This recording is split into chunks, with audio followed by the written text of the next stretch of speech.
everyone, Kelly here, and today I want to share with you everything that I read in the first week or so of January, so like January 1st through January 10th. And I'm going to be doing weekly wrap-ups in January. I kind of challenged myself that this month I really want to focus on short fiction or short nonfiction, just like short things, so short stories, novellas, things like that, everything under 250 pages. And the reason I want to do that is that in the past, I thought that I didn't really like short stories and I didn't like novellas and all that stuff. But then I found out in 2020 when I looked back that there was 2 short story collections that I read that I gave 5 stars to and I absolutely loved. And like one I keep talking about all the time, How Long Till Black Future Month by N.K. Jemisin. I will just like be talking about that forever because I loved it and it was so inventive. And it turns out like if it's like speculative fiction or in a genre I like, I really love short stories. And I also have read novellas in the past that I love, like Benti by Nnedi Okorafor. And so I had this like assumption in my mind that I didn't like short fiction. And when I really thought about it, I was like, okay, I don't know where I got this assumption from. I want to challenge that by really focusing on short fiction this month. So that's why I'm doing weekly wrap-ups in January, because I'm going to be reading a lot. Like, for example, in the first 10 days of January, I finished 15 things. So that's a lot of stuff to talk about, so I don't want to wait till the end of the month. So here we go. I'm going to do these I'm going to separate it because first I have some holdovers from December. So these were books that I had started in December, so they don't fit into the challenge necessarily, but I finished them this first week of January. And then I had a buddy read that was a full-length novel, and then I'll move into all of the short fiction and go in kind of like order of short stories to nonfiction to novellas. So if you ever want to skip around, I'll put timestamps down below. And sorry if I've kind of like messing with my hair. It is so dry and my hair is like attacking me. I just feel like so much static. So sorry if I ended up fidgeting a lot with my hair. It's really driving me nuts. So first of all, let's talk about my holdovers for December. I finished 2 things that I had started in December. The first was All Boys Aren't Blue by George M. Johnson.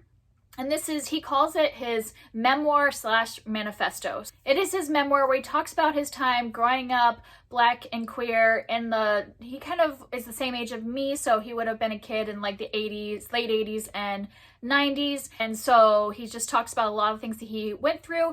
This book was written aims for teens. And he even talks about in his author's note at the very beginning of the book, he gives you warnings of all the content that is going to be in there that could be trigger warnings. There is sexual abuse, physical abuse. He does use derogatory language because he's talking about examples of where people use that language against him. And so he warns about all that in his author's note. And he also puts in some really important information about how a lot of people don't want their teens to read books that have that stuff in it. But all of that abuse and all the things that happened to him all happened when he was a child. Like, this starts when he's like in kindergarten kind of age, and the abuse starts at that point. So kids are going through this stuff. And so it is really important, I think, for teens to read a book like this, especially teens that maybe think they're alone and feeling ostracized from their family and from their community and stuff like that. And even I think as an adult, it was worthwhile for me to read it because I would have been growing up at the same time as him and just getting his personal perspective. I think it's always good to hear other people's experiences in life. And so I'm glad I read this. I ended up giving it 4 stars, but on something like a memoir, I don't really feel like you need to go with my star rating or anything like that. The only reason I gave it that is because there was times when it was a bit repetitive for me, but I think it was definitely worth reading and had a lot of good information and really talked about identity and struggling with your identity growing up when he had a really loving family. So it was great to see that a lot of gay teenagers do not have that family support, and he did have support in his family, but it was more like the other people in the world that were coming after him. And just like, also, I think it's good to learn more about being both Black and queer and how those 2 identities sometimes have trouble overlapping and everything. So I think it's a great book to read. And then the other one I finished that was a holdover is a Christmas book. So I was trying to finish it before the end of December and it just didn't happen. And it was called Her Silent Night by Ashtyn Newbold. And this is actually a novella, so it would have been fine that I was reading it into January, but I just wanted to finish it in December because I ended up just giving it 3 stars. Part of the reason I didn't finish it is I just didn't feel like picking it up a lot in that last week of December because I wasn't really enjoying it. I wouldn't necessarily recommend it, so I'm just going to talk real quick. This is a beginning of a kind of companion series that's all written by different authors, and they're all Victorian romances. They're not like sexy romances. They all just, I think, only go up to kissing. And this one is specifically about this young woman who is at this festival, and she's there with the man that she is courting or has been courted with. I don't know the right terminology. You know, she's dating this guy secretly because he's not of the same like level as her. I'm not good at this like information about like Victorian times, but anyways, like he is a lawyer's son and she's like, you know,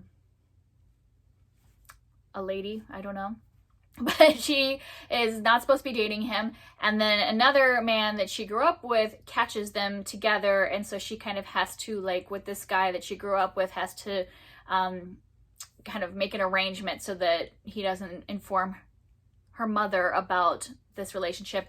And the guy who catches them, I don't remember their names, he is trying to protect her from the other guy because he knows that he's a rogue, but the woman won't believe it.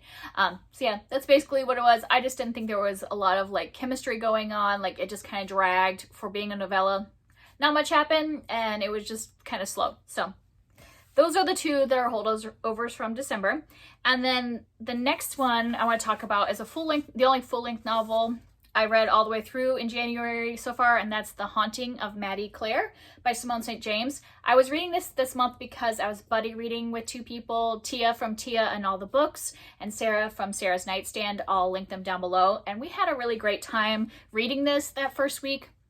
I had read The Broken Girls by Simone St. James, and it was one of my favorite books in 2020, and so I was really excited to get to her backlist. But her backlist is a lot different than like the ones that are really popular now, like The Broken Girls and Sundown Motel. Are those the 2 newer ones? Because all of her older ones I think are more like ghost stories with romances in them, which isn't necessarily my favorite thing, but I did enjoy this book, but just not as much as I was hoping. I ended up giving it only 3 stars, and that's mainly because of the romance in here. I did not like the romance.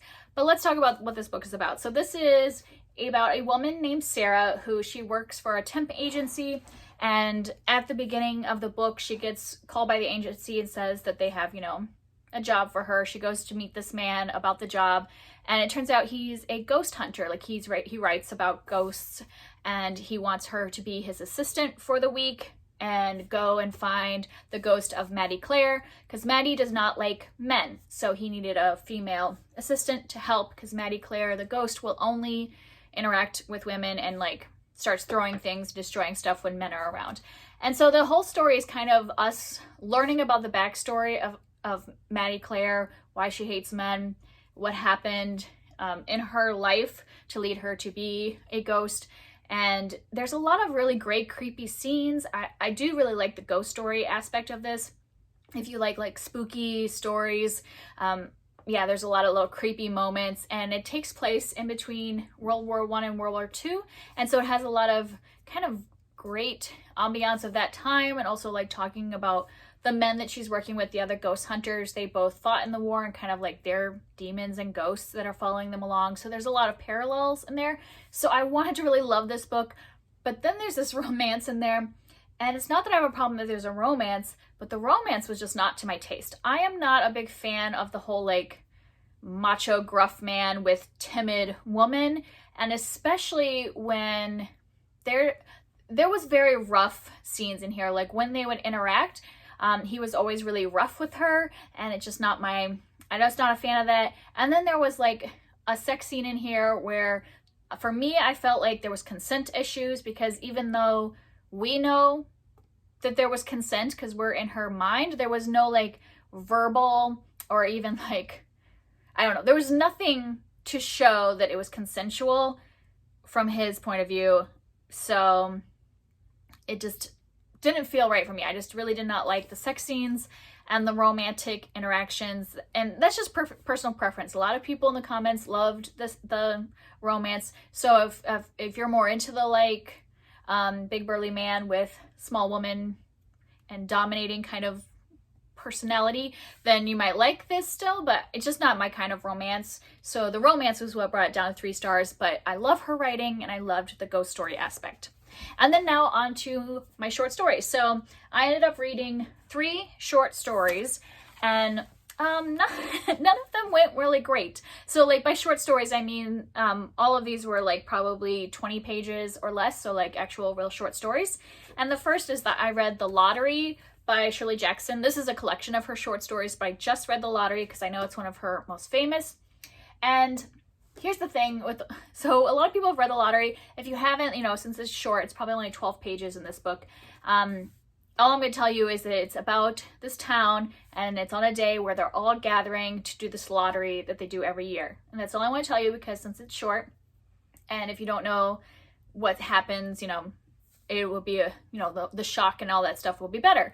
But I think the problem is that since this was written so long ago, and this style of story has been written a lot in the last like 20 years, I knew what was going to happen from the second paragraph. And so I think when you read the reviews and people were like, I'm so shocked and all this stuff, I wasn't, because I just read that kind of fiction. And I'm being very vague, because if you haven't read it yet and you have the chance of being more surprised and more in the moment than I was, then I really hope that you get that experience. It just wasn't for me. I didn't end up rating this because I don't think, it's not her fault. I am going to try some more stories from this book. I don't know if I'll read the whole thing. I want to try a couple, and if I like them, I might read the whole book, but I do want to give her short stories more of a chance.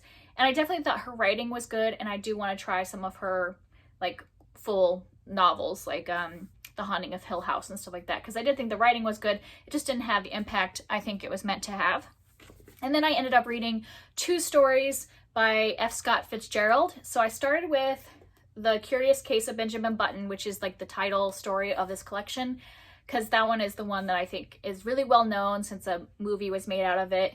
And the concept of that story, if you haven't seen the movie and haven't heard of it, is that this man, Benjamin Button, is born as an old man, and then as he gets older, he actually like ages down. So he gets younger as his age goes up. And that concept is great. I mean, I don't remember the movie to know the comparison, but the concept is really great, but the story fell flat for me. I ended up only giving it 2 stars because I just didn't get anything out of it. Like, other than the concept being interesting, I found the story to be very much an outline and not really a flowing narrative. Because I get that, like, it's short, you gotta cram it all in, but like, even in a short story, you can have a flowing narrative. And I think because they were trying to cover Benjamin Button's whole life, it just became like a timeline instead of a actual narrative. So yeah, 2 stars, didn't like it, but I wanted to give F. Scott Fitzgerald another chance, because unlike the Shirley Jackson story where I'm like, oh, her writing's good, I didn't like the writing in that one, so I was like, well, let me try one more in here. And the other one, I looked up kind of his most famous short story, and it said that his most famous one is The Diamond as Big as the Ritz. And so I read that one, and I gave it 1 star. If it was possible to give a book 0 stars, I would have done that. It was horrible. And okay, so that story is about this boy who he's from a small town in the South, but then he goes to private school up in like New England, and he meets this boy that's incredibly rich, and he goes home with him for the summer. The thing that bothered me is that book, or that story, is so racist, like so badly racist. And I know people will be like, oh, it was I mean, I'm sure it was written in like what, the 20s or something like that. I don't know. I feel like I always associate F. Scott Fitzgerald with the 20s because of, you know, what's that? The Great Gatsby. But I don't know exactly when, but I mean, even if it was back then, it's not a sign of the times kind of racism. Like, yes, that's a case in a lot of classics, but this was like, the people in the story are like, are like, we know slavery is wrong, but we live remotely enough that our slaves don't know that they're allowed to be free, so we're just going to continue slavery. That kind of racism, where it's not just a sign of the times. Like, they knew it was wrong and they kept going. And it just gets worse and worse and worse, the stuff that they say in this book, the racism. So I'm just like, I don't get how this can be his most popular story. It was like almost impossible to read. I just kept reading thinking there's got to be something that makes this the most popular story. The plot wasn't even good enough to like attract me to the story. Yeah, no, I'm not gonna read any more short stories by F. Scott Fitzgerald. Like, if those are the two most famous ones, then no, I'm done. I'll try The Great Gatsby at some point, but his short fiction is obviously not for me. But I will try more of Shirley Jackson's. And then I ended up reading 2 short nonfiction, so I wanted to talk about that next, since then I can end with the like short fiction, like the novellas. And so the first nonfiction I read was Things My Son Needs to Know About the World by Fredrik Backman, and I ended up giving this, I just hit myself with the book. I gave it 4 stars. So this is a book that he is writing to his son, things that he wants his son to know. So he's kind of just sharing with his son information for when his son is older. Because I think at the time when he's writing this, his son is a baby. Like, it seemed like he was around 1, based on the stories. But the thing with this is that I enjoyed myself. I was laughing out loud. I was connecting to the stories. But it didn't really work for me in terms of like stories to his son. Like, that concept didn't work for me. For me, if I was telling you what this book is about and I wasn't going by what it says, like on the like summary and stuff like that, I would say that this is a parenting book, a parenting comedy book about anecdotes of being a parent shared with other parents is how I would see this. Because most of this stuff, I was just laughing out loud because I'm like, yeah, I could totally relate to that as a parent. But I didn't really connect to it as a story to his son. But it had a lot of really funny things that happen to you as a parent of really young children. And so if you are a parent of young children, I would recommend this. But I would just approach it more as a book about stories of parenthood. And then the other nonfiction I read was called No Greater Love by Mother Teresa. And this one is just kind of a collection of her teachings. And I didn't end up giving this a rating because it just didn't seem like something to rate, because it was more like a devotional. Like, I don't think that most people would need to read this straight through. I probably would have enjoyed it better if I hadn't read it straight through, because it does read kind of more like a devotional. Like, oh, if you want to read some stuff about prayer, you would pick this up, and then maybe a month later you would want to read about love and pick it up. So I would have probably rather have read it that way, but I ended up reading it all the way through because I've owned this for so long. I just really wanted to have read it, and then I'll probably keep it now as more of a devotional. And I would say the main thing I got out of this is that, I mean, I already knew Mother Teresa was an amazing person, but I just loved how all of the topics she covers, she just really focuses on the dignity that she believes that every single person on earth deserves to be treated with.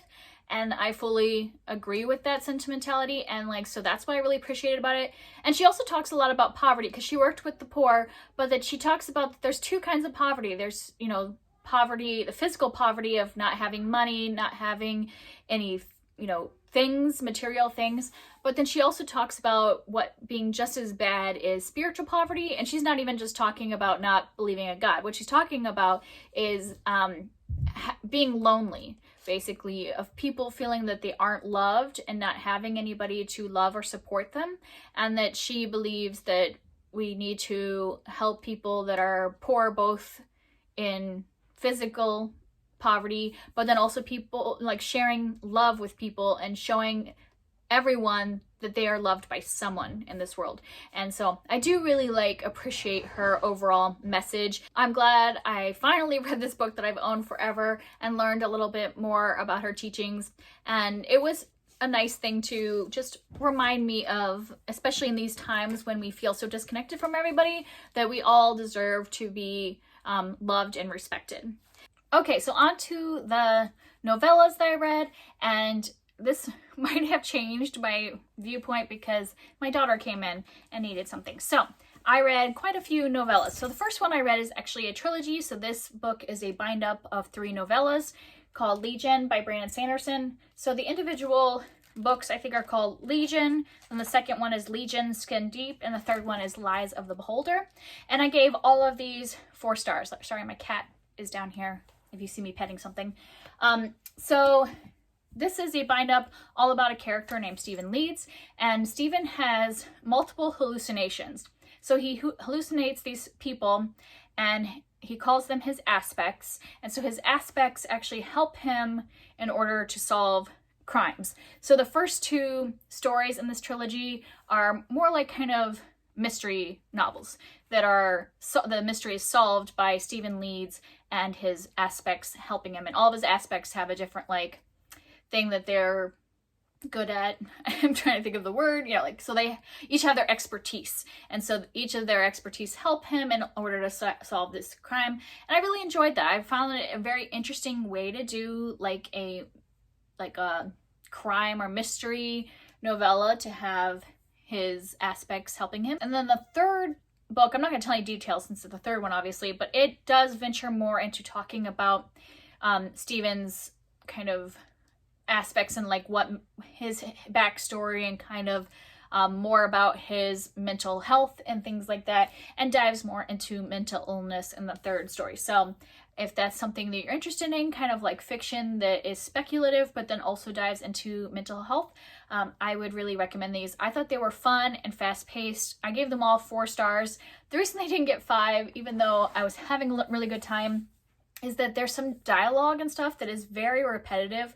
Like, each of his aspects have their own personalities, and there was this one woman who one of his aspects does not like it when people say bad words. So anytime anyone in this whole book says a bad word, she always says language, and every single time, in all 3 books. And so it happens quite a lot, and it's like, it doesn't vary at all. Like, she says the exact same time every time, and it just got a little annoying to me to have that be like kind of how we know her personality, where it could have been varied a little more instead of just going back to the exact same example of how we learn about her as a character. But other than that, I really enjoyed my reading of those books.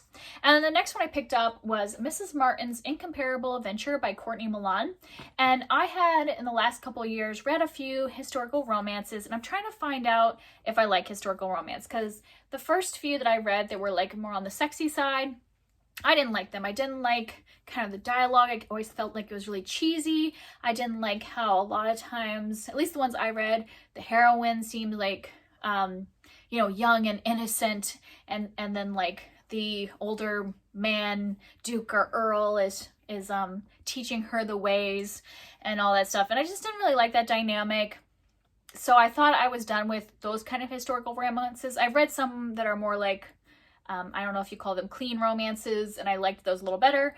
But I wanted to give Courtney Milan a try because I've heard really great things about her, and I heard that like her heroines are a little more stronger stuff than a lot of the heroines in other historical romances. So I picked this one up because it's a female-female romance, and I loved this book. I gave it 4 stars. I enjoyed every moment of this because this is a story about Mrs. Martin, who I think she's 73, and she's widowed a long time ago, and she's rich, and then she's approached at the beginning by a woman who is in her late 60s named Violetta Beauchamps. I'm going to call her Violetta because I don't know how to say her last name. And she is a woman that has run a rooming house for most of her adult life, for like 40 years, and she lost her job at the rooming house right before retirement, right before getting her pension, because Mrs. Martin's nephew refused to pay his rent for so long, and the guy who owns the rooming house took it out on Violetta. So Violetta kind of goes to Mrs. Martin and pretends to be the owner of the rooming house, and so she's lying to Mrs. Martin to try to get Mrs. Martin to pay for her nephew's back pay of like rent. And then they end up going on an adventure together to kind of basically torment Mrs. Martin's nephew because he's a really horrible person, and she refuses to pay anything for her nephew. So she's like, well, let's just torment him until he leaves the facility, and then, I'll pay you then, but I'm not going to pay to let him keep living there. And it's just hilarious. Mrs. Martin is just the greatest heroine I've ever read. I loved her. Like, maybe I just need to read historical romances with older women, because she just, like, doesn't hold back on what she's thinking. She doesn't worry about what's proper, because she's like a rich old widow and she can say whatever she wants. And she just says these things that just cracked me up. I really liked the dynamic between her and Violetta.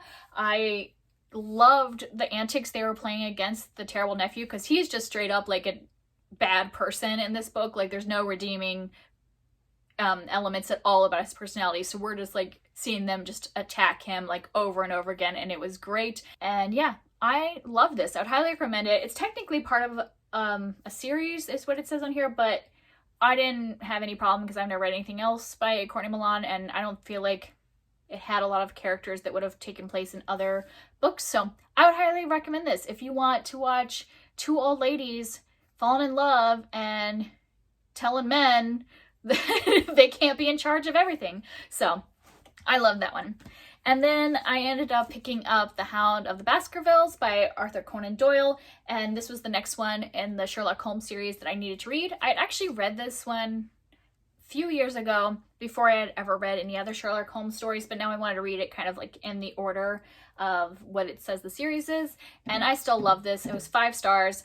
This one is kind of, I think, one of the ones that he has written, at least from the ones I read so far, that kind of toes the line between, is it a person, is it supernatural? Because this man dies at the beginning and his doctor thinks that he was attacked by this hound that is part of the like family's tradition, that there's this hound that like haunts all the Baskervilles. And so Sherlock and Watson need to find out if it's actually a hound or a human. And I love this too because it has this atmosphere. It's away from London. Like most of our stories do take place in London, but this one goes to the moorland, and just like the description of the moors and all that stuff was just so good, and creepy atmosphere and all that. So loved this one. I would highly recommend it. Even if you just want to read this out of order, you totally can, and it's a very enjoyable story. And then the next one I read was All Systems Red by Martha Wells, and I love this book. I mean, it should be no surprise because everybody is raving about Murderbot. If you haven't heard of Murderbot, which I don't know almost how you couldn't know about it, because I feel like people talk about Murderbot all the time. So basically our main character has named themselves Murderbot, and they're like a security robot type thing for this company, and basically they want to slack off at their job and just watch soap operas all day long is kind of what's going on. And that's how I heard everybody describe it. And I've heard a lot of people say that they love Murderbot, but they think the plot of this novel is kind of lacking. But I don't agree. Like, personally, I was invested in the plot the whole time because there's kind of like this whole mystery element happening. You know, they're in this planet trying to like check things out, and bad stuff starts happening. So I did like the whole mystery aspect and what was going on in the plot, but I also just loved Murderbot. This was all these books are short, but I think this is the only one that I read straight through in one sitting. Like, I picked it up yesterday, actually, and meant to only like start it and then put it down, and I ended up staying up until midnight just so I could finish this. It's only like a 3-hour audiobook, so it was fine, but I like started it at 9 thinking I would just read for a half hour and then go to bed, but then I was like, no, I can't. I need to read the whole thing. And now I want to go and like read the whole series, which I probably will do over the month. But yes, if you haven't gone on to Murderbot yet, do it, because it was great. It was 5 stars for me. And then the last novella I read was The Ocean at the End of the Lane by Neil Gaiman.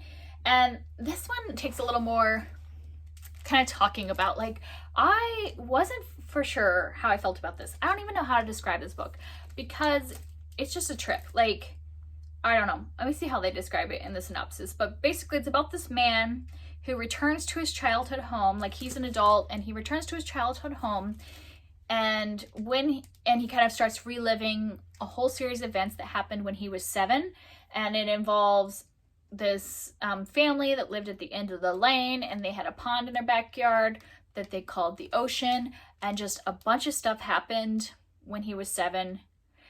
and I don't even want to get into it because I think it's like one of those things that you kind of have to see the story unfold. But yeah, a lot of really weird things happened when this kid was 7 years old, and him kind of remembering it for the first time, you know, like he hadn't been thinking about it at all, but now that he's returned to the spot, he remembers it all. And it took me a long time to figure, like, I was enjoying the beginning, and then I was like, what is going on? I was completely lost for most of the book. And then like it just all started to come together and just like really like was hitting me. And like, there were so many times when Neil Gaiman's writing, just like, I was like, yes, I totally agree with that. I feel like this book can be about so many things to different people. For me, it just really felt, sorry, my cat's making noise. He's attacking some boxes over there. So it just felt like how our childhood brain is so different from our adult brain, and we lose a little bit of that magic and mystery, and like anything is possible that happens in childhood. And when we remember that as an adult, it's like, do we remember it as what really happened, or are we remembering it just what happened in the child's eyes, which is so different than what we would have maybe seen if we were an adult at the time. And yeah, I just think it's so amazing. When I got to the end, like, I feel like if you pick this up and you're like, I don't know if I like this, make sure you see through to the end, because I really was thinking I was giving this more like 3 stars. And then when I got to the end, it just like so many things started hitting me. The epilogue, just like, I wanted to like just reread the epilogue again, because it like so many things in that just like brought it all together for me. I wish I could give you quotes, but I think they would spoil a lot of the like journey of this. So yes, I would just say, if you haven't read this and you don't mind going on a weird ride with some creepy things, there's definitely some creepy stuff in here, and not to say gore, but definitely some like ooh kind of stuff. So if you're not into that, you might want to like look into it a little bit more. But I would say if you can handle anything like that, to just go along for the ride, and that it's worth it at the end, at least to me. I ended up giving it 5 stars and kind of want to reread it again. So I know that a lot of people are on the Neil Gaiman hype, and I hadn't read much by him, and so now I just want to like read all of the Neil Gaiman. Like, I loved it. Like, these two just make me want to read everything by these authors. I just love them. So yeah, I feel like so far this experiment is going really well. There's a lot of stuff that I have really loved. And so yeah, I'm really excited about that, and excited to continue this month with reading more stuff. So I'll see you in a week when I will talk about all the things that I read the second week of January. If you want to talk about any of these down below, or recommend any short fiction that you really loved, let me know, especially if you read Shirley Jackson and want to recommend any of her other stories, or which novel to start with, or anything like that. And I will talk to you next time. Bye.